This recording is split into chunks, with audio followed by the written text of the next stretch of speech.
Hi and welcome to my channel if you're new, and welcome back if you have visited before. My name is Angela. I enjoy making things. I love crocheting, knitting, sewing, bead weaving, wire wrapping, and all sorts of arts and crafts. I am also an herbalist and I own a small business.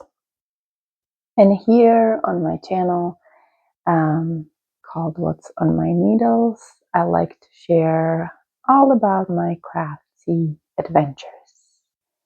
And today I wanted to share about my trip to New England coast area. And I went there as a birthday present to myself and also to celebrate my anniversary with my husband. And I really wanted to go to Salem because there there was a yarn festival. I'd never been to a specifically dedicated festival. I've never been to a yarn festival before. I tried to visit a fiber festival. I thought that there would be a lot of yarns and things, but it was not what I expected. It was more finished projects and art art that you hang on the wall, felting, and things like that. There was a tiny little booth with actual yarn and fiber, but this one was specifically dedicated to yarn, and there were a lot of artists and dyers, and I think there were a couple farms that actually have sheep and make yarn from pretty much the very beginning. They have sheep, they get wool from the sheep, and they spin the yarn, and then they dye the yarn, and then they sell the yarn. That makes sense. I will how I want to make this video is, so this is a little introduction, and I want to add footage from my trip. It's not a vlog. I am not comfortable talking to camera in public, but I have quite a few videos throughout our trip.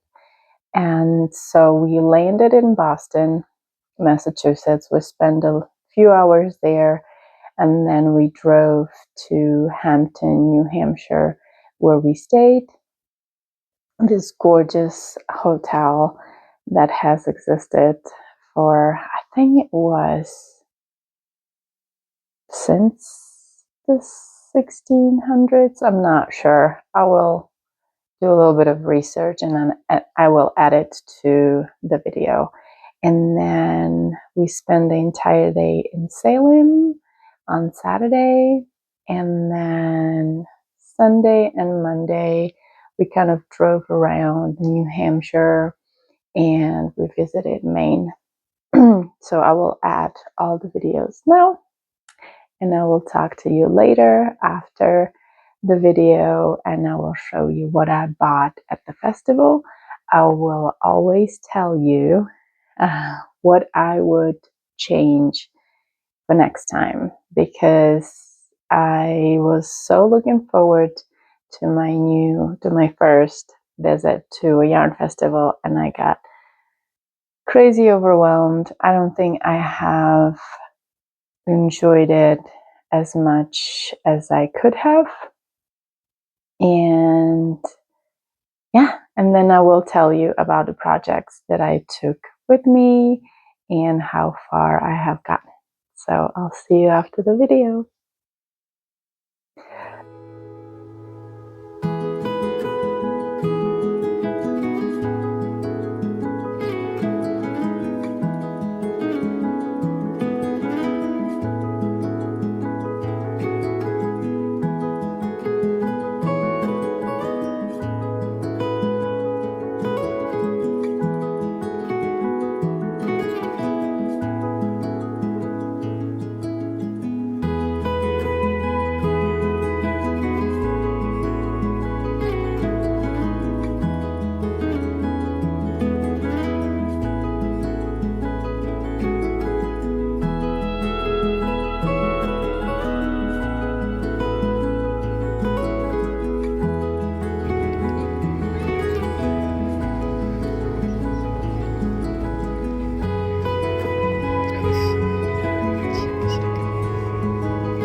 Yeah, sweating and I'm working them. Yep. You know, and then and then if you're, here in New England, you can get away with that.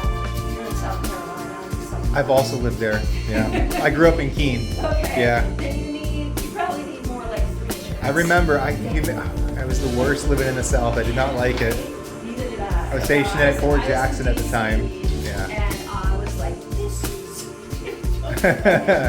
Never. Now we live in Colorado where it's very dry.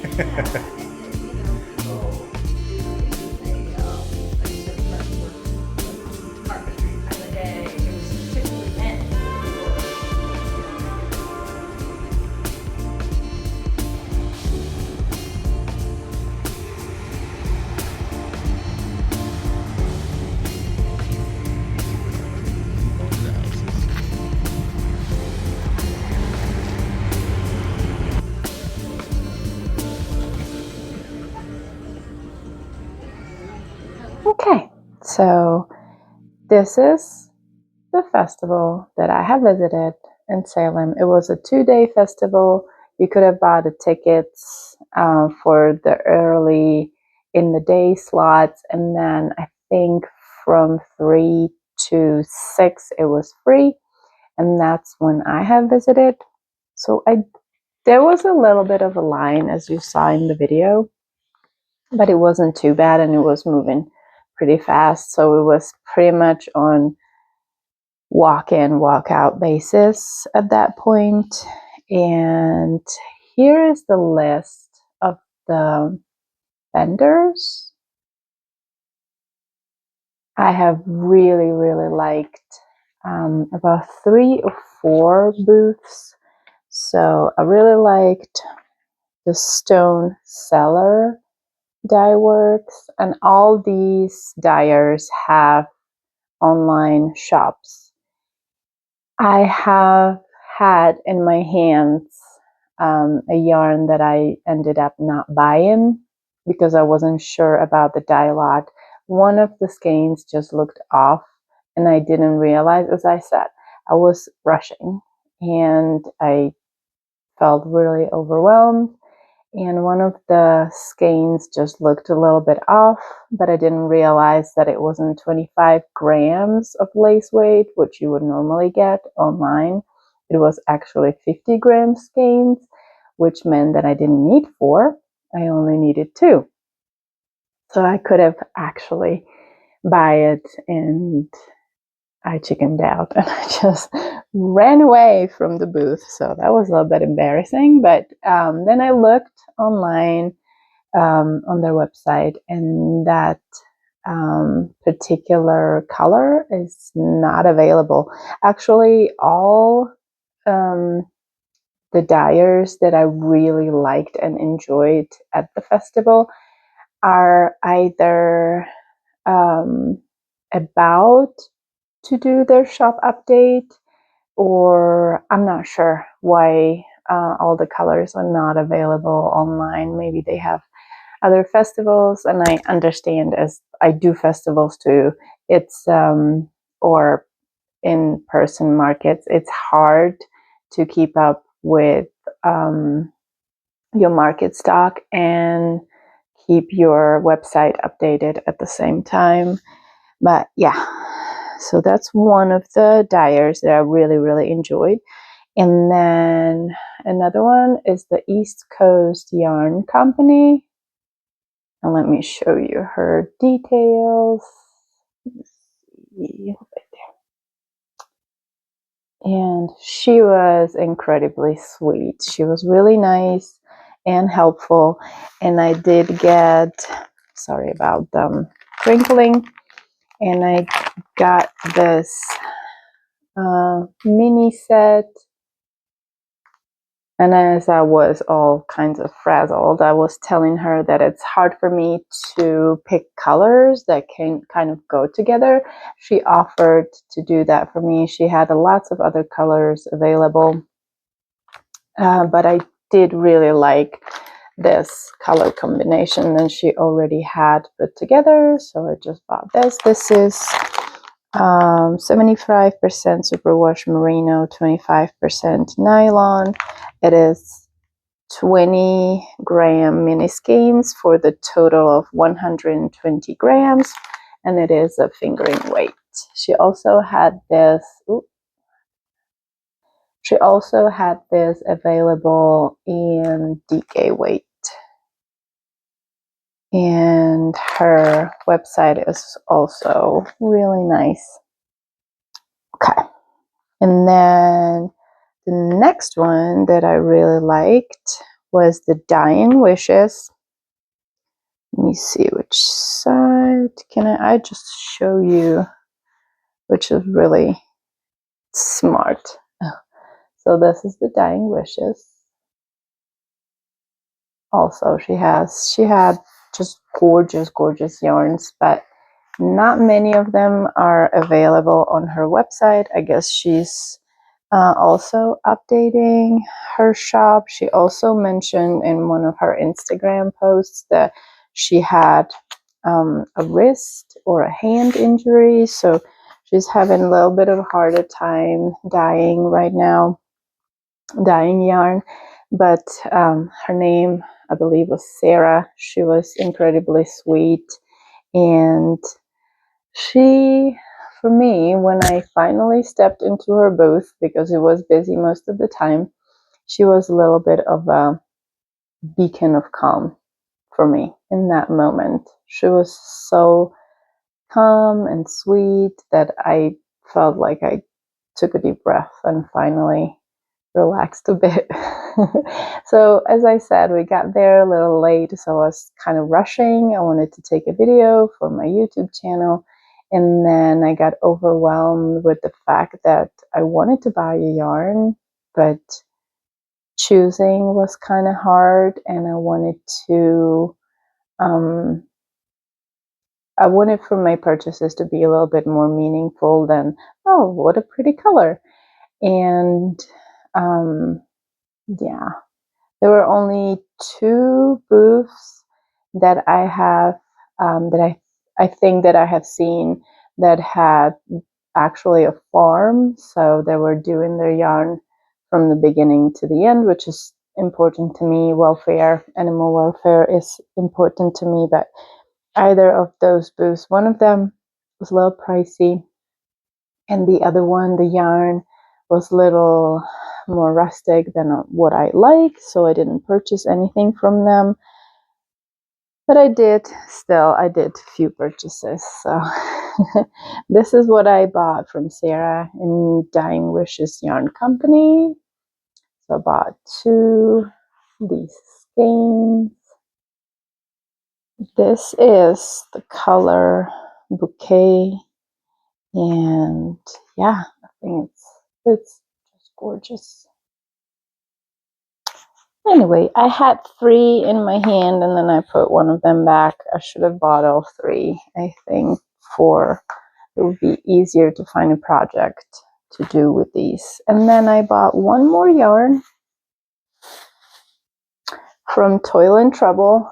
So this was my second time I visited Salem, and then first time around, Salem has this awesome yarn shop called Circle of Stitches, which I have visited the first time around, and I bought skein from Toil and Trouble in that shop before as a souvenir. So I wanted another one, make it kind of a tradition. Every time I visit Salem, I will buy one skein from this brand. And I didn't visit the shop this time around because I was going to the festival. Kind of regret it a little bit. We did visit another shop with Gothic clothing that was like pretty much on the same street. But I didn't visit the shop because I said, oh, I'm going to buy so much yarn at the festival, and I didn't. But yeah, anyway. So this is Oleander. And what I was thinking that I will do with this skein is I want to buy like a dark gray and I would like to use this one for a color work, for like a yoke color work sweater that would be embedded into the dark gray. Yeah, this is also fingering weight, and I think 75% superwash merino, 25% nylon. So this one I believe was 32. I'm not 100% sure. She doesn't have her price on it, but her shop is probably the best stocked out of all the purchases that I have made. The dyeing wishes, these are $30. And the East Coast minis, it's not on it, but I do believe this one was $39. Yeah, and there was one more booth that I really, really liked. Her yarn, and I'm keeping an eye on her online shop because she has very little available right now, but she has it on her online shop. It says that shop update is coming soon, so I'm keeping an eye on that. Let me see if I can find it on the list. I think it's the lamb strings yarn, but I'm not sure. I will add it to the video. Okay, so what would I have done differently now that I know what to expect while visiting a yarn festival? So first thing, I would have probably did my research before I went to a yarn festival. I think that their lineup was available on their website prior, so I would look into the different brands and narrowed it down to the ones that I really wanted to see in person. And then I would probably go earlier than I actually have done this time, so I wouldn't feel pressured about the amount of time that I had. I would do the same thing that I did this time around, walk through the whole thing, make the video first, and then go booth by booth and look again. But what I would do differently, I would take my time to take in the whole booth and see what their philosophy is and what they stand for and where they're from, maybe a little bit about their story, and then look at the yarns. What I did this time around, I was just so focused on the yarn only, and I was so overwhelmed by all the beautiful colors and all the beautiful yarns that I don't know, I had a little bit of a moment.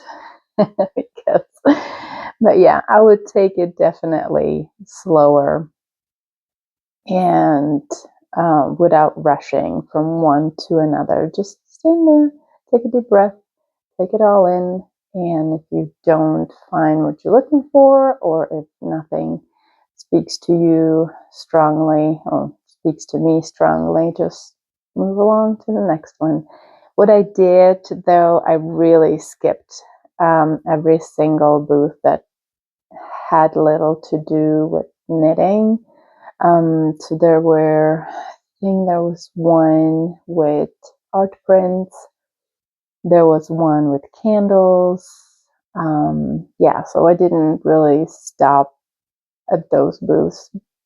First, my storage was kind of limited because we were flying and it was cold, so winter clothes or warm clothes take quite a bit of space in your luggage. So I didn't have much room to put all my purchases in. So I really focused on the yarn. That's what I really was there for anyway. Yeah, and that's about that. Either way, I really enjoyed it, and I was really happy to be there and be able to experience this. And I'm definitely going again next year for sure. I would like to make it a tradition. So about the projects that I brought with me, I brought 2 projects. I did cast on one of them about the day or 2 before we left, because I wanted to be into a good spot where I didn't really have to focus. I could just follow the pattern, but didn't have to go through a complicated bits where I couldn't just stop and take a break. And I'll show you, sorry about the crinkling, I'll show you what I brought. So I brought my tote that I have made, and this was my companion the entire time. I didn't bring a purse. I only brought this, and I was thinking about buying a purse there or a little backpack that I could just put a couple of things in, but I didn't end up buying one, and didn't find one that I really liked. So this was perfect. It just fit everything that I needed: my projects, my phone, my wallet, and lippy and whatnot. So it was a perfect size. Not to toot my own horn, I did make this one, and maybe one day when the days will start having about 60 hours, I will be able to make a couple and add it to my shop.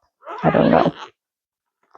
Anyway, so like I said, I did cast on the Sommerknus by Elsebeth Judith, and this is how far I have gotten. I am playing a little bit of a yarn chicken because this is a DK weight yarn. It is a mix of merino and silk, and I only have 3 skeins. What I did at home was the top. There are some short rows in the back, and during my travels, I think I worked all the way down to here, right here. And this is what I have been able to do since we came back.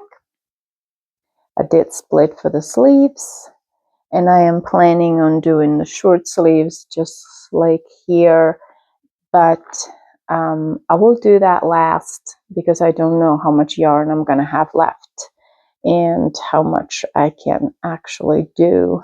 I don't think, well, I'm pretty sure my gauge is completely off.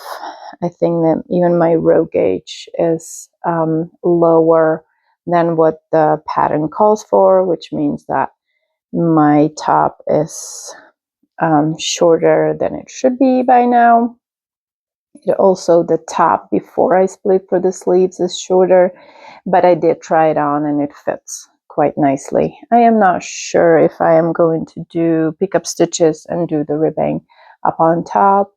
I definitely, even if I do, I won't be doing as much as the pattern calls for. I'll do a little bit less. And I changed a couple things. So here on the top part, I missed it.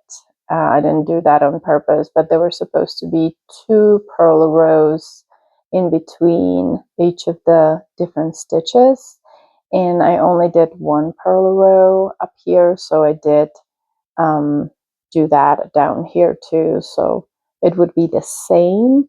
Then I again read the pattern wrong, and I'm missing 2 rows down here, but I did that down here, and it kind of looks nice that the bottom it's a little bit longer than the top. Also, this stitch repeat, so it's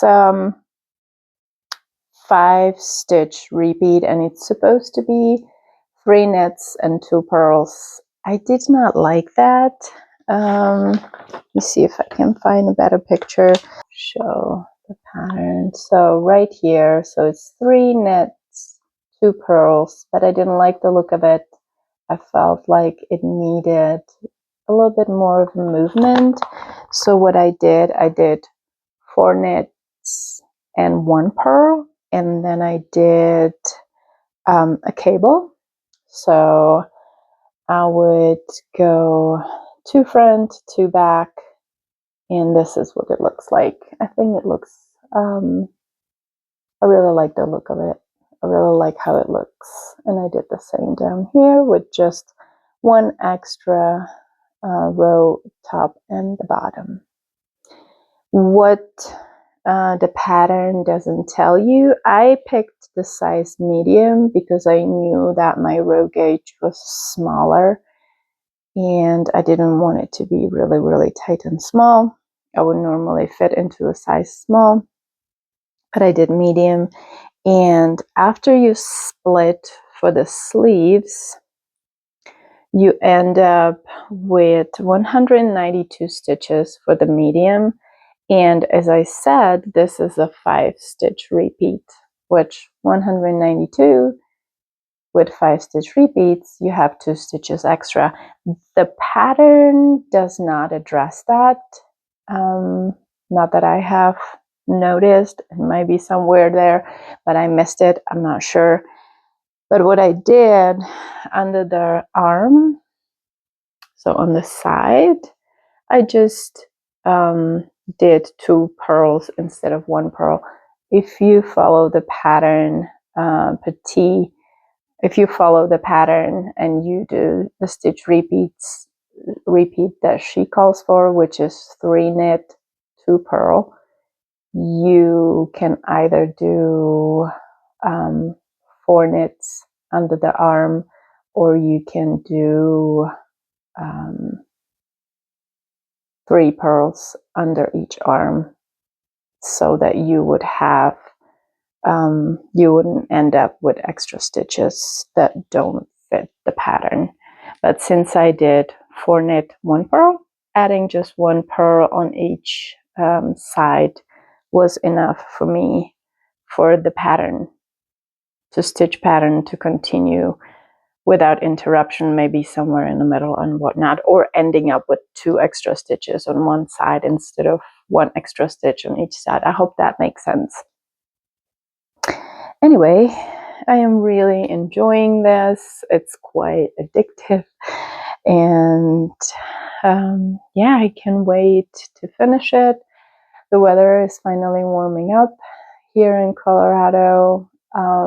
We did have our last frost. I think that we are finally in the safe zone. No more frost for this year. And I have been very busy in the garden, and the garden is just gorgeous. Every year, this time around, end of April, beginning of May, the whole May really, everything is so green and luscious and everything is exploding. It just makes me very, very happy. And then the weather warms up a little too much and the grasshoppers grow ginormous and they eat half of your stuff, so it's not as much fun. But right now I am really enjoying it. I'm planting all my plant babies, and I'm planning on adding lots of new tinctures and lots of new products to my shop. So if you like herb remedies and herbal products in general, yeah, go ahead and check it out, or sign up for my newsletter so you're updated about what I'm up to. I actually got accepted to a big event that will be taking place a couple weeks from now. It's called Territory Days. It's a 3-day event with lots of vendors, some street performers, and lots of good food, and I can't wait. I did it last year. It was exhausting. The weather wasn't too good, but I really enjoyed it. It was great. It was awesome to meet a lot of my customers in person, and it was great to be able to chat about my brand and about my offerings in person, and yeah, it was great. Anyway, enough of business chatter. the other project that I brought with me, like I said, I bought the Toil and Trouble skein the first time around. I was in Salem, and this is it. This colorway is just really, really, really cute. I love purple, and since it's a witch city, I thought that colorway was just great. And here it is. The name, ooh, I'm not sure how to pronounce this. Hikiti, right there. I don't know. I'm not sure how to pronounce this. Either way, what I did, I cast it on. So I looked a lot around, and I watched lots of videos, and I did lots of research on Ravelry to find projects for one skein of fingering weight yarn. And I do know about one. I made one before, and that is my Camisole number 4 from My Favorite Things Knitwear. This is literally made with one skein of fingering weight yarn. It is the size small. It flies off the needles. It's done on 3.5 millimeter needles, but once you get to the point when you're knitting around, it's quite fast. Even the 4 triangles before you put them together, it's really fast, and I really enjoyed this knit. But for my taste, it's just a tad shorter than what I like. I would love to have 1 extra inch. So I didn't go for this project again. And with all my research, I have found the Reyna. It is, I will insert a picture, but this is the pattern. It is a free pattern on the Ravelry, and it is a shawl, and it's literally made for 1 skein of a fingering weight yarn. And I have started this, so let me show you how far I have gotten and how does the yarn looks knit up.